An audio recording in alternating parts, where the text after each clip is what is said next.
It's a story on page... Just end off the show feeling even more miserable. Page 2. Costs hidden in OBR report. Mad Ed's at it again, ladies and gentlemen. You know that dreadful man. Green Ed's adding £1 billion a year to household bills just in his quest to reach net zero. Ed Miliband's Eco Crusade will add that amount of money to household bills every year, the economic watchdog has warned. I mean, is it true? Have they leaked it? We say a very good morning to Maurice Cousins, Campaign Director, the only man who speaks sense on net stupid... Where are you today? It all looks a bit weird at the back. What's going on?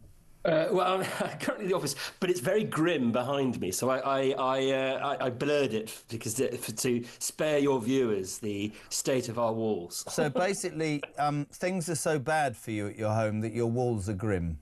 Yes, it's this is what it's like living in Keir Starmer's Britain. I couldn't agree more, Maurice. Great to have you on.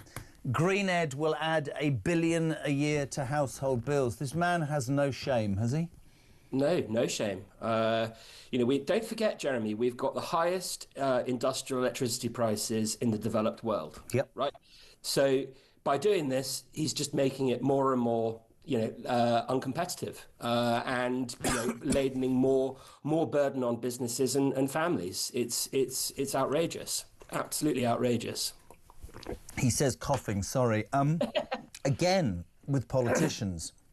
Do they not understand how unpopular this rubbish is? I mean, somebody said something to me the other day that I thought was quite interesting when they said that if you ask people, generally in large numbers, are you concerned about the environment, they will say yes. I care about the environment. If you add the caveat, your bills are going to go up by hundreds of pounds, because this country seemingly wants to follow an ideology that says, let's try and make enough electricity, but we can't. So we'll buy it from somewhere else at more cost so that we feel morally great, but we'll screw you, the public taxpayer. If you say that to people, they have a very different answer. I listen to people. The people look me in the face and they say, 80% of the country worries about this and wants net zero. No, it doesn't. Does it? No, I mean, you're bang on there. I mean, we've done lots of polling on this and research, and what it shows is what you say. Yes, support for concern about climate change is high, but when it comes to what we should do about it, that it isn't so clear. And you're right. When you do say to people, even if it's a few pounds a month that it'll add to your bills, support drops. So the government doesn't really have a mandate to do this. With their green energy and net zero plans, it is very bizarre because in Westminster, they obsess. They only ever really want to sort of focus on one element of the story. They don't actually ever look at it in the round. And I don't really understand how you can make decisions, effectively if you don't actually consider the trade-offs. And we are storing ourselves up for very serious problems politically and socially in this country with our energy system. We need to remember that energy does sit at the base of our economy. When you make energy expensive, it makes everything expensive. And energy bills. There's been ample research on this that people really do see it as a daily reminder that politics is not working, that politicians are not delivering for them, because they can see.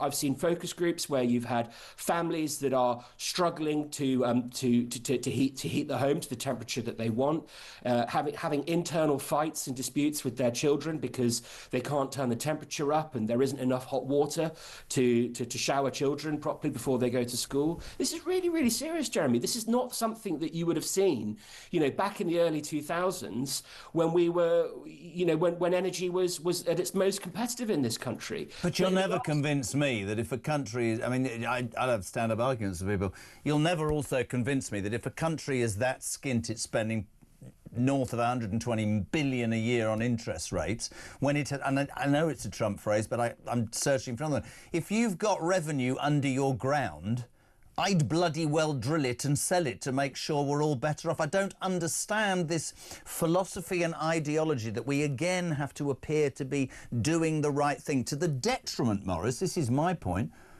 to your indigenous population. Be it, I'm going to increase your taxes to pay for better public services, not for you lot, but for people coming to this country illegally. I'm going to increase your energy costs because I believe that I'll look good if I claim that I can make enough electricity in a different way. But by the way, your bills are going up. I'm going to make it easier for people to commit crime and get out of prison to the detriment of the victims, but I'll feel good. I just think we're in this doom loop of moralistic BS, which seems to govern so much of what we do. It's frightening. Frightening. Very, very frightening. I think a problem that we've got is that a lot of people in Westminster, it's a tale as old as time, really, that we've got out-of-touch elites that have got one set of views about how we organise and govern society, and it's completely divorced from reality. And I think we've exhausted that now. I think we're really at the sort of the fag end now of the 1997 consensus, and that's why Reform are ahead in the polls. It's why the Tories got a drubbing at the last election, and what they're doing in the energy space. I mean, this is it's a 20-year experiment, and it's been a complete and utter failure. And I think at the next election, I don't necessarily think it will be the only thing that people will be voting on, but it'll be a major contributory factor. The cost of living will be a determining factor. And while people may not consciously go in there and sort of say, "Oh, we're voting for reform because they reject net zero," what they will take away from the last few decades is they'll say the established parties have failed. My living standards are lower than they were many decades ago, and I'll vote for the other side that say that they will fix it and come in with a radical different. And when we say radical, I mean really what Reform are doing. Common sense. It's common sense. Yes, it's just going back to what we actually knew. Conservative 200 values. years ago. Conservative values when there was a Conservative Party. Maurice, love having you on. Let me say something to you. You think I make this up? We discovered this at 5:30 this morning in the Daily Telegraph, before anybody thinks that this is some sort of outrageous thing. The Daily Telegraph says a lick from a dog makes people happier adults. I myself made the point that in terms of what dogs do in terms of licking themselves, I don't think it's a particularly healthy thing. But I'm asking all my contributors this morning if certain people like being licked by a dog to be happy. What makes Maurice Cousins happy? Cheap electricity? What? Come on. Off the hoof. Cheap electricity, but I would also say I also like to be licked by a dog. So dogs and cats. So I think if we actually put more dogs and cats in charge of modern Britain, we would probably be in a far better space than we are today. Maurice Cousins, Campaign Director Net Zero Watch. You just admitted on national television you like to be licked by a plethora of household animals. We love having you on, my friend. Thank you so much indeed. More coming up. What is it? 9:36 to the phone lines. Let's go to Hampshire.